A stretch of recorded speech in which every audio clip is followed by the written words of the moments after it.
Hey everyone. Today we're going to be doing another thing on exponential growth and decay. We're going to be learning about a different type of equation. It's going to behave essentially the same as the stuff that we've been doing, or we did for the past day and a half. And this is just going to be it's going to be a different form of that equation. So this is a more realistic, this is kind of what these equations are going to look like when you actually use them in real life. So when you calculate, say, a loan, or you calculate depreciation, population growth, decay, stuff like that, this is that equation that you're going to use. It's y equals a times 1 plus or minus r, talk about the plus minus thing, to the x. So we'll talk about what those parts all stand for. We'll talk about how to use that equation, etc., etc. So, for instance, the y in this equation, that will stand for the total after some amount of time. In that kind of equation. The a, it's the same as the a from the y equals a times b to the x. So the a stands for the initial value, usually some kind of like population or the amount of money you take out on a loan or something like that.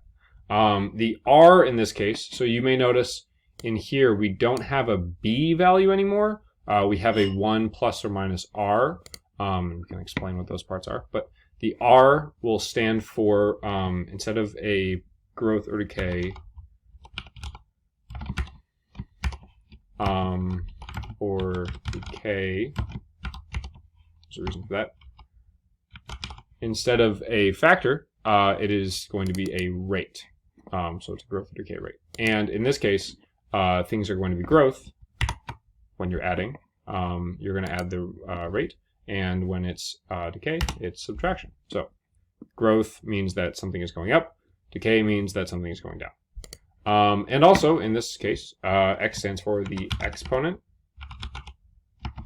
And this is usually a unit of time. So that is also a thing. Usually when you use these, this will be over a period of time, and that's the number that you're going to plug in. Is going to be the exponent into that x. So let's use an example. So for instance, let's say Nashville has a population of about 180,000 people, and their population is growing at a rate of about 5% a year. So keyword here, growing, it means we're going to have a growth rate, not decay. So let's model this as an equation, this right here. So write out the equation, y equals, we don't know what y is yet, fold it. Y equals, so the initial value or the starting amount is the initial population. So we're going to start with that of 180,000. And that is going to be times 1, in this case plus, because it said growth, or is growing. And we're not going to put 5, you wouldn't put that, because that's not how we're going to add those numbers together. It's 5% isn't actually the number 5. 5% is the same as 0.05. So please convert all of your percents into decimals. Just do that. And that'll be to the power x. There we go. So that's the equation we're going to use for all of these. That will model all the behavior. So we've put something into the a, something into the r. We have to replace the x now. So the way that we're going to use this, if we have this equation, what is Nashua's population going to be in 2024? So as of today, as of the date of this recording, it is 2020. So 2024 is in 4 years. You replace the x with a 4. And we just have to figure out what that's going to be equal to. So actually, I'm going to rewrite this equation. And I'm actually going to copy this down, but instead, we're going to change one little thing. So instead of using 1 plus 0.05, we can use 1.05 inside. That makes everything a little bit easier to work with, so that I don't have to do addition and then a power and then multiplication. Now we can just do power and then multiplication. So what is this equal to? Well, let's take out a calculator. I'm not going to do this in my head. I don't know how to do 1.05 to the 4th in my brain. So we're going to do 1.05. If you have a calculator like this one, it's just xy. So to the power 4 equals, we do the power before the multiplication because that is how you do PEMDAS. So we've done that, and now we just have to multiply that number by 180,000. So 180,000 equals. Did I do that wrong? I totally did that wrong. 1.05 to the power 4. Boom. Times 180. There we go. All right. I don't know what I did wrong. You can tell me what I did wrong. So that is 218791. Give or take. We can. We don't have to care about the decimals here. So that means that after 4 years, our population is going to be 218,791, theoretically. Whatever. Again, so we can do this again with 50. So instead of, we're not going to plug in 50, but we can plug in.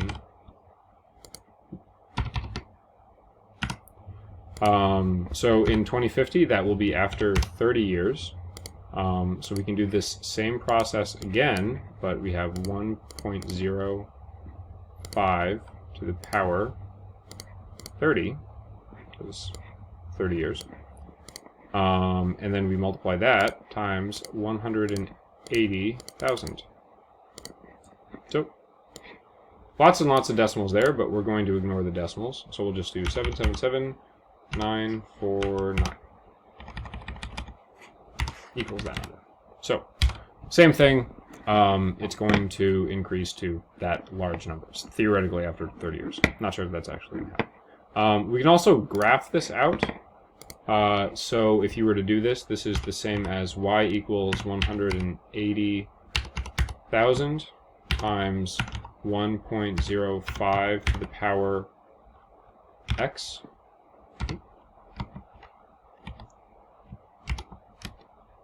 There we go. Obviously our scale needs to go up quite a bit. So let me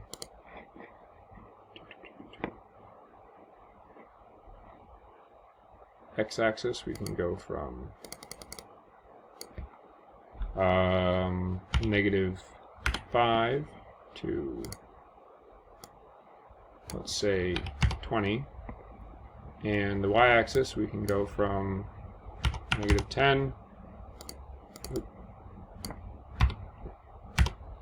-10 to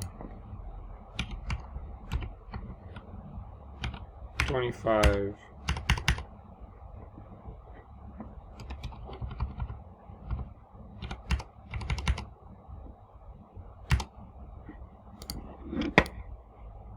Anyway, so this is about 180 right there, and you can see how this graph is going up, like that. So, so on the scale, after 10 years, it'll be up to about 29. There you go, and it keeps on going up after that. It's still a curve. It's just less of a curve because obviously we're not multiplying by 2. You're multiplying by 1.05, so the increase is going to be a little bit, or quite a bit less. So that is what that graph is going to look like. So let's move on. Let's do depreciation. Depreciation, this is a word that essentially just means how much an object is devalued. So if you were to buy a car right now for, say, like $10,000, you probably couldn't sell it in 5 years for $10,000 again, right? So if you buy something over time, it's not quite as expensive, it's not as useful, it gets broken down, whatever else. And that's what depreciation is. So the value of something goes down. So let's say that you buy a phone for $1,000, and you're going to try to resell that eventually, maybe after like 2 years, however many years. So we're going to figure out an equation. If that phone depreciates, its value goes down at 10% per month. Let's make an equation out of that. So that's y equals 1,000 times 1. Depreciation, since the value of something is going down, that means that we're going to do minus, and then what is 10% as a decimal? Well, that is 0.10, or 0.1, because you don't need the 0 at the end. So, power x, so we have that. We can rewrite that.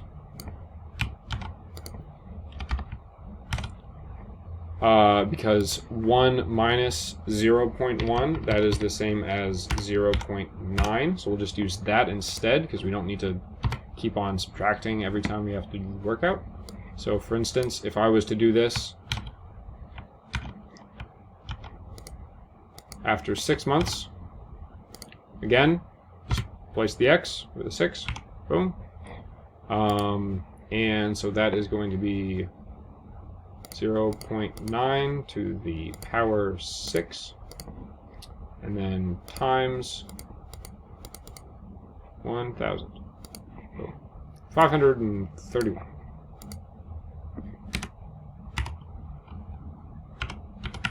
So, how much is your phone going to be worth after 6 months? So that would be about $531, give or take. So based on this equation. And that kind of makes sense because after about 6 months of using a phone, if you were to resell that to me, I'd give you about $500. So same thing after about a year. Let's put that equation back. After a year, well, a year is 12 months. We're not going to plug in 1, we're going to plug in 12. So same thing again, 0.9 to the power 12 equals, and then times 1,000. So equals 200, what was that number? 81. 282. All right, so that is what you would get. So that is, we see those numbers are going down. Obviously, it starts at 1,000, goes to 531, goes to 282, keeps on going down. So again, that we can graph. The scale is going to be way off, but that's okay. 1,000 times 0.9 to the power x.